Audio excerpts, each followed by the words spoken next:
All right, thank you for tuning in to another episode of NFL Live Stream of Consciousness, rocking with you here on a Thursday. A lot of stuff to talk about, so let's go ahead and get into it.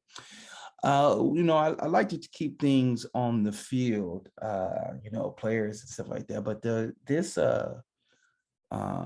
Washington Commanders situation where there's an allegation that he stole money from other owners by not completely stating what the visiting team revenue was for each game.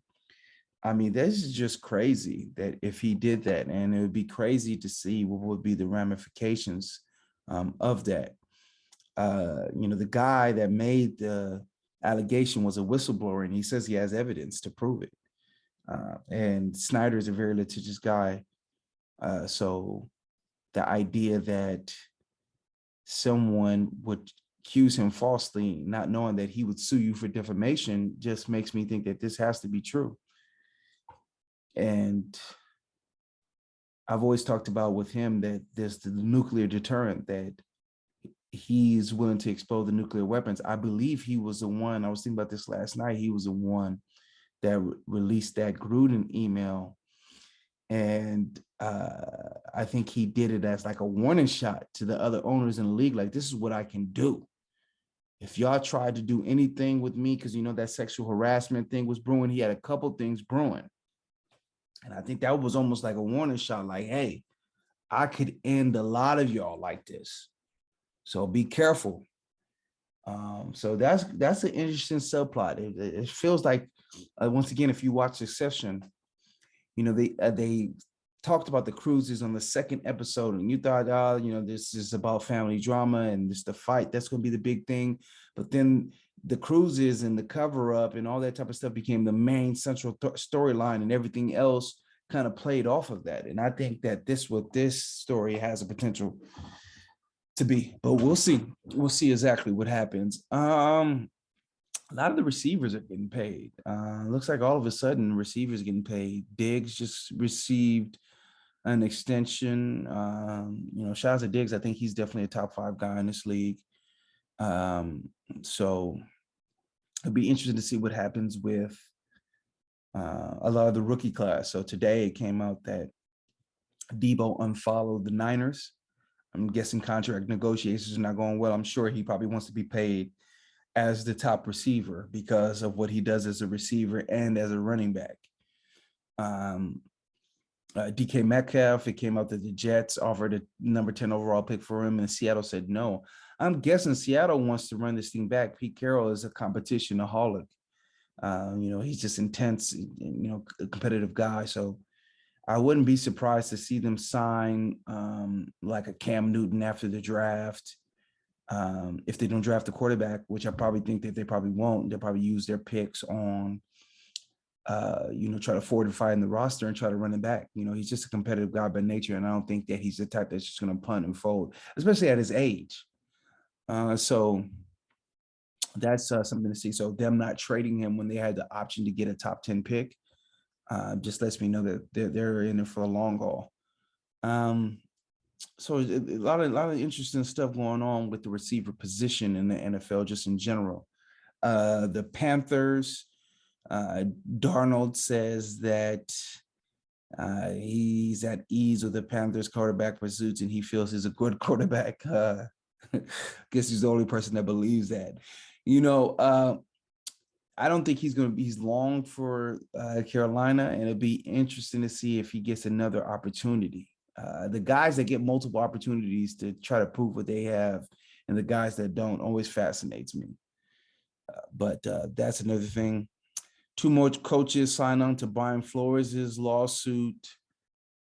One of them was podcast. You have the guy on the podcast saying pretty much, yeah, they told me they were going to hire me. Everything else was a sham afterwards. So I don't know, with this, I would have to follow somebody legally to see what's that line. Does this mean now they get discovery? Does this mean now they have enough with that podcast and that person signing on to get discovery? Then things get interesting. Because then you get access to people's emails and all that type of stuff, and you get that, then I don't know. NFL, I don't think there's anything that could stop the NFL. No, that people just love watching football. They've been able to ride out, domestic violence issues and you know, people protesting the anthem and all that type of stuff. It's just people love ball, man. So I don't know. It depends on what comes out, but it looks like they're gonna have to pay out a lot of money here. And once again, it's coaches that are still coaching, and Horton and Wilkes, and it's Horton is the guy that has the receipts in that sense. With that Mike Mularkey Tennessee Titans interview, where he just blatantly says, "Yeah, they told me that I was going to be the guy early into the process," and they asked him about it today, and he didn't back off of it at all. So. Um, the Tennessee Titans brass immediately denied it, but I think this might be enough for them to get discovery. Last thing I want to talk about is you have two elite quarterbacks. While all this money is being given to the receivers, you have two elite quarterbacks. People could argue that these are the two best quarterbacks in the NFL, and Patty Mahomes and Aaron Rodgers, without their number one weapons. I think that obviously the Chiefs are in a better position when you have an all-pro like Travis Kelce, but Travis Kelce's getting up there in age. They just added Juju Schuster, and then they added MVS, but that's not a receiving core that's going to put the fear of God in anybody. And can they adjust? I remember when Hopkins got traded from Houston, and Deshaun Watson still put up numbers. I mean, they lost, but he still was a great quarterback. So is this a scenario where that's going to happen, where it's going to force Mahomes to, spread the ball, and Aaron Rodgers to spread the ball around a little bit more? But I do think that the both of them can't go into the season with this. Maybe they think that, hey, because of the success of Justin Jefferson, Jamar Chase, we can draft the rookie wide receiver, and they can be our number one guy. I think that's just a tall task to ask for teams that are trying to be Super Bowl contenders. But hey, the Bengals went to the Super Bowl. Jamar Chase was the number one guy. So the whole idea, the Chiefs situation, it is what it is. They, allotted certain money. They were going to pay him well, but he wanted the top of the top. And, shout out to him for getting that. But the Packers situation, there's just not anyone else that puts any fear in your heart. You're a Super Bowl contender, and you just lose Adams, and it doesn't look like they had a plan. And this is the NFL. You don't have to trade anyone. You can give them a tag. So I would have kept him on the team till we figure it out. What are we gonna do first? So, but yeah, we'll keep it going. I'm gonna do a video this week because there was an interesting comment that was given by Robert Kraft about the Patriots and their lack of postseason success. And I'm just gonna preview it here by just saying this.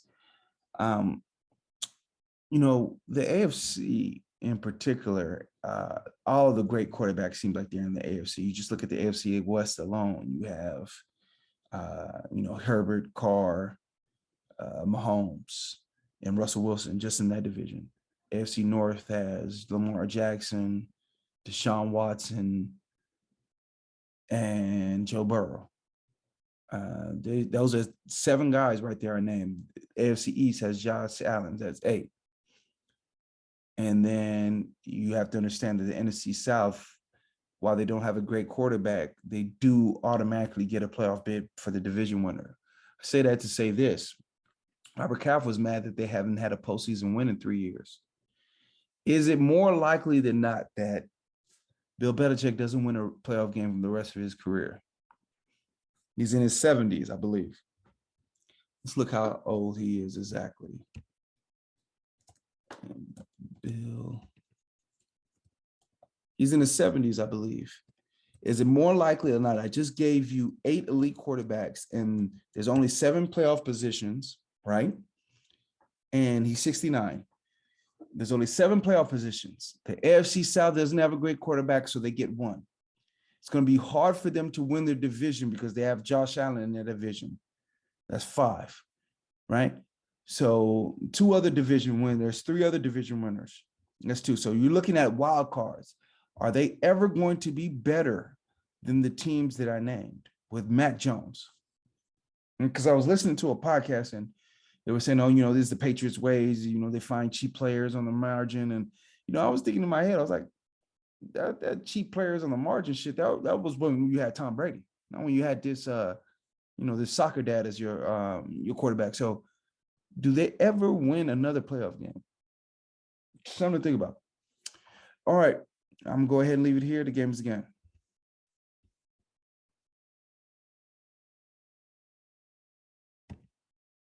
All right, that's it for this clip. Subscribe, leave a comment, and respond to all the comments. The game is the game. So what's up, man? What's up with you otherwise, The game is a game. Always.